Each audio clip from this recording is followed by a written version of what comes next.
علی بھائی اگلا سوال ہے، آج کل اسلام آباد اور راولپنڈی میں ڈینگی بخار کی وبا پھیلی ہوئی ہے، ایسی صورتحال میں کیا باقی علاقوں کے لوگوں کو اسلام آباد کے سفر سے اجتناب کرنا توکل علی اللہ کے منافی تو نہیں؟ توکل علی اللہ کے منافی تو نہیں ہے، لیکن سب سے پہلے تو میں گورنمنٹ سے کہوں گا کہ آپ لوگوں نے کس طریقے سے اس عوام کو جو ہے وہ ایک بیماری، ایپیڈیمک بیماری میں جھونک دیا ہے، جس کو آج کے اس دور میں قابو کرنا کوئی مسئلہ نہیں ہے۔ یہ کوئی کینسر نہیں تھا جو قابو نہ آتا۔ کتنے دنیا میں ہم سے نچلے درجے کے ملک ہیں جنہوں نے ان چیزوں کو بہت پہلے کنٹرول کیا ہے۔ سری لنکا میں ڈینگی بہت ہوتا تھا، کنٹرول کر لیا۔ پچھلی جو پنجاب گورنمنٹ تھی انہوں نے سری لنکا سے منگوائے بھی تھے لوگ، لیکن یہ پھر بجٹ بھی پورا نہیں دیتے ہیں، اس کی وجہ سے پھر وہ چیزیں ایڈریس، تو پیسے بغیر تو کوئی چیز ایڈریس نہیں ہوتی ہے۔ اور اس گورنمنٹ نے ڈینگی کے معاملے میں جتنی نااہلی دکھائی ہے اس وقت، یعنی یہ تو ڈینگی تو 2011 سے آلموسٹ آپ کو پتہ ہے ہمارے ملک میں آیا ہوا ہے، یعنی شرمناک مقام ہے۔ تقریباً 100 کے قریب تو لوگ مر چکے ہیں ابھی تک، اور 10,000 کے سے زیادہ لوگ ہیں جو اس مرض میں مبتلا ہیں۔ کوئی چھوٹا فکر نہیں ہے یار، یہ وہ بیماری نہیں سی جس سے بندہ مرنا چاہیے۔ یہ تو اسی تھی کہ ایک بندہ سائیکل سے گرے اور مر جائے۔ چلو موٹر سائیکل سے گرنے والا بندہ 100 کی سپیڈ پہ جا رہا ہے تو وہ صبر بھی آ جاتا ہے، سائیکل سے گر کے کیوں بندہ مر جائے؟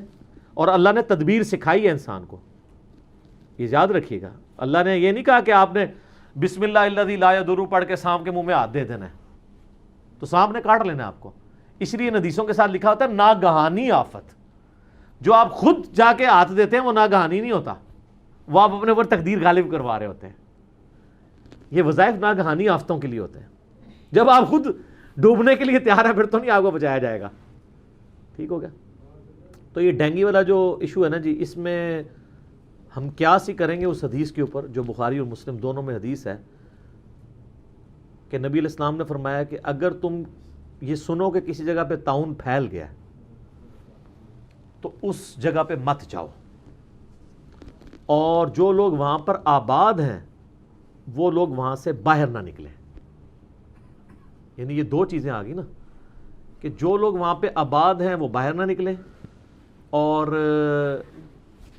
جو لوگ باہر کے لوگ ہیں وہ وہاں پر نہ آئیں۔ یہ دو چیزیں ذہن میں رکھنی ہیں۔ اب اس کے ساتھ ایک اور چیز بھی ذہن میں رکھیں، ایپیڈیمک جو ڈیزیزز ہیں اس کے اوپر میرا یوٹیوب پہ ایک کلپ بھی ہے، کیونکہ بخاری مسلم میں ایک حدیث ہے کہ کوئی بھی مرض جو ہے متعدی نہیں ہوتا، یعنی ایپیڈیمک نہیں ہوتا کہ ایک بندے سے دوسرے کو نہیں لگتا، لیکن دوسری طرف بخاری مسلم میں یہ حدیث ہے کہ جزام سے، کوڑ والے سے ایسے بھاگو جیسے شیر سے بھاگتے ہو۔ اور یہ حدیث بھی ہے بخاری مسلم کی کہ جہاں طاعون پھیلا ہو وہاں نہ جاؤ۔ اس کا مطلب ہے کہ ایپیڈیمک ہوتا ہے مرض، وہ حدیثیں منسوخ ہیں۔ حتیٰ کہ بخاری مسلم دونوں میں ہے کہ حضرت ابو ہریرہ اپنی آخری عمر میں اس حدیث کو بیان کرنے کے باوجود، جو انہوں نے ینگ ایج میں کی تھی، اس حدیث سے انکار کرتے تھے۔ وہ کہتے تھے میں نے کوئی ایسی حدیث بیان نہیں کی ہے، اور وہ حدیث بیان کرتے تھے کہ کوڑی سے ایسے بھاگو جیسے شیر سے بھاگتے ہو۔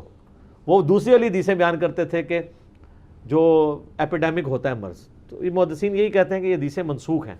نبی علیہ السلام کو اللہ تعالیٰ نے اس حوالے سے پھر ایجوکیٹ کیا، ذرا ایک میڈیکل ایشو تھا، اللہ تعالیٰ نے ایجوکیٹ کیا کہ یہ واقعی ایسا ہوتا ہے۔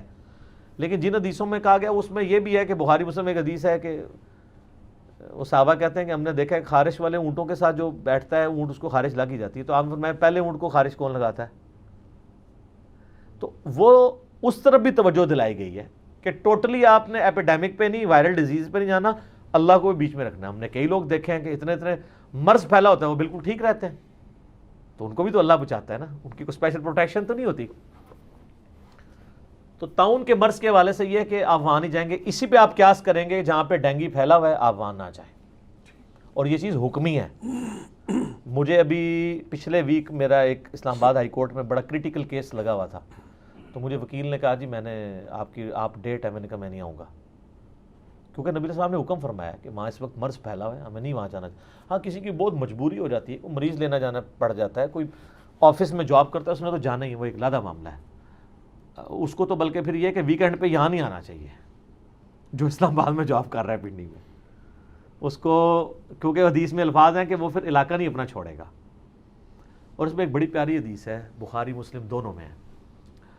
جب شام فتح ہوا تو حضرت عمر رضی اللہ تعالیٰ عنہ 2-3 دفعہ شام کے ٹور پہ گئے ہیں، ایک دفعہ بیت المقدس کی چابیوں کے لیے. ایک دفعہ جب آپ گئے تو شام سے باہر ہی ایک شہر میں پڑاؤ کیا تو آپ کو خبر ملی حضرت ابو عبیدہ بن جرح جو گورنر شام بھی تھے, انہوں نے یرموک جیتی ہوئی تھی, انہوں نے آ کے بتایا امیر المومنین وہاں تو طاعون کا مرض پھیل گیا, اور طاعون ایپیڈیمک ڈیزیز تھی, چوہوں سے پھیلتی تھی, اب تو آلموسٹ دنیا سے ختم ہو چکی ہوئی ہے, لیکن اس میں لاکھوں لوگ مرے ہوئے ہیں, یورپ میں لاکھوں لوگ مرے ہوئے ہیں 17 اور 18 سینچری کے اندر, لاکھوں لوگ. تو حضرت عمر فاروق رضی اللہ تعالیٰ عنہ نے سینئر صحابہ کو بلایا, انصار کو, مہاجرین کو, کہ مشورہ دو اب ہمیں وہاں جانا چاہیے یا نہیں جانا چاہیے. یہ حدیث بخاری میں بھی ہے, مسلم میں بھی ہے. تو کچھ نے کہا جانا چاہیے, کچھ نے کہا نہیں جانا چاہیے. الٹیمیٹلی حضرت عمر نے سب سے مشورہ کرنے کے بعد یہ ڈیسائیڈ کیا کہ ہم وہاں نہیں جائیں گے. تو حضرت ابو عبیدہ بن جرح نے آ کے کہا کہ آپ اللہ کی تقدیر سے بھاگ رہے ہیں, اگر آپ کے نصیب میں بیماری ہوگی تو یہاں بھی لگ جائے گی. تو حضرت عمر نے کہا کہ کاش ابو عبیدہ کے علاوہ کسی نے یہ بات کی ہوتی. اپنوں کا تو پھول بھی پتھر کی طرح لگتا ہے نا, کہ تو میرے بارے میں یہ گمان نہ کر. اور عبداللہ بن عباس سے حدیث کے راوی کہتے ہیں کہ یہ حضرت عمر نے اس لیے بات کی کہ وہ حضرت ابو عبیدہ سے بڑی محبت کرتے تھے, ان کو یہ ایکسپیکٹ نہیں تھا کہ وہ اس طرح کی بات کرتے. تو آپ نے کہا کاش ابو عبیدہ تیرے علاوہ کسی نے یہ بات کی ہوتی نا تو ٹھیک تھی. تو پھر حضرت عمر نے پھکی دی حضرت ابو عبیدہ کو علمی. ان کا مجھے بتاؤ اگر 2 وادیاں ہوں اور تم اونٹ چراتے ہو, ایک وادی بنجر ہو ایک میں سبزہ ہو, تو تم اپنے اونٹ کو بنجر وادی میں چراؤ گے جا کے کہ سبزے والی میں؟ ان کا سبزے والی میں. تو انہوں نے کہا کہ یہ توکل کے منافی ہوگا؟ نہیں, تم اللہ کی ایک تقدیر سے دوسری تقدیر کی طرف جا رہے ہوگے اپنی تدبیر کی وجہ سے. سر یہ صوفیاء جو آپ کو کہانیاں کراتے ہیں نا کہ جوئیں پڑی ہیں تو پڑی رہیں, خیر ہے, وہ جی اتنے سال نہائے نہیں, کپڑے ہی نہیں پائے انہوں نے. یہ ہے سر, کتابوں کا دین اور ہے اور بابوں کا دین اور. اچھا, وہ یہ حضرت عمر نے بات کی تو پھر انہوں نے کہا یہ میں نے ڈیسیژن کیا ہے, اب ایسے ہی ہوگا. تھوڑی دیر بعد حضرت عبد الرحمن بن عوف وہاں آ گئے, بخاری مسلم میں الفاظ ہیں. تو عبد الرحمن بن عوف نے کہا امیر المومنین مجھے ایک حدیث یاد ہے جو میں نے نبی علیہ السلام سے سنی تھی. اچھا, وہاں سارے بڑے بڑے بخاری مسلم کے الفاظ ہیں, سینئر انصار سینئر مہاجر موجود ہیں, کسی نے انکلوڈنگ حضرت عمر یہ حدیث نہیں سنی ہوئی. تو یہ کہتے ہیں امام حنیفہ کو حدیث نہیں پتہ ہوگی, اور سارے امام حنیفہ تو شاہی کوئی نہیں, جو حضور کے صحبت یافتہ اس میں الفاظ ہیں سینئر انصار اور مہاجرین جن کو اللہ تعالیٰ جنتی کہہ رہا ہے, انہوں نے بھی یہ حدیث نہیں سنی ہوئی تھی, صرف ایک بندے نے وہاں سنی ہوئی تھی اور وہ تھے عبد الرحمن بن عوف. کیونکہ نبی علیہ السلام اس طرح کوئی نہ تو آپ کا کوئی یوٹیوب پہ کلپ آتا تھا, نہ آپ کو ویڈیو کوئی آڈیو ریکارڈ کر کے کرتے تھے. آپ نے کوئی بات کی, 2-4 بندوں نے سنی اور وہ آگے ایک سے دوسرے تیسرا. اس لیے کہتے ہیں ہم, مجھے کہتے ہیں ہمارے پاس اماموں سے زیادہ علم ہے, ہم کوئی ان کی توہین نہیں کرتے, لیکن میں یہ کہتا ہوں کہ اللہ کے فضل سے اماموں کے پاس تو, یعنی امام بخاری کے پاس تو بخاری تھی نا, یا اور 2-4 کتابیں ہوں گی. میرے پاس تو امام مسلم کی مسلم بھی ہے, ترمذی, ابو داؤد. میرے تو ایک کلک پہ وہ ساری حدیثیں ہیں جو امام بخاری کو اگر 6 دفعہ زندگی ملتی تو وہ حدیثیں جمع کرتے, کیونکہ ایک زندگی میں تو صرف بخاری انہوں نے جمع کی ہے. جی ان کی توہین نہیں ہے, یہ انہی کی محنت ہے, ٹھیک ہے جی, ان کی محنت کا ہم کھا رہے ہیں, تو اس میں ان کی کوئی توہین والی بات نہیں. تو عبد الرحمن بن عوف بخاری مسلم میں آتا ہے, انہوں نے کہا امیر المومنین میں نے نبی علیہ السلام سے حدیث سنی تھی, جب تم سنو کہیں پہ وبائی مرض پھیل گیا, یہاں پہ طاعون کے الفاظ نہیں ہے, وبائی مرض کے, تو اس میں ڈینگی بھی شامل ہو جائے گا, یہ جنرل حدیث ہے, تو تم وہاں پر نہ جاؤ, اور جو وہاں کے لوگ ہیں وہاں سے باہر نہ نکلیں, یعنی وہ پھر بیماری نہ لے کے یہاں پہ آ جائیں, ایپیڈیمک ہو جائے گا. تو حضرت عمر نے کہا اے اللہ تیرا شکر ہے کہ میں نے جو اجتہاد کیا تھا وہ حدیث کے مطابق ہی کیا تھا. اب تو اس کو انڈورس کر دیا نا حدیث نے.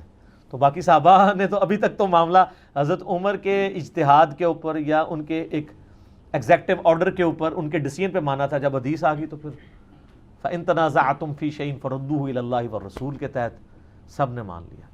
تو اس لیے جہاں پہ ڈینگی پھیلا جی وہاں پہ نہ جائیں, اور ڈینگی والے مہربانی کر کے ادھر ہی رہیں, جیلم نہیں آنا کسی نے, مہربانی کرو. جدو تک 1 اکتوبر نومبر دا مہینہ نہیں لگتا تے جیلم نہیں آنا. تو ویسے اگر روٹی چھوڑی کھانی ہے تو تر نہیں تو روٹی مل جائے گی, ٹھیک ہے جی.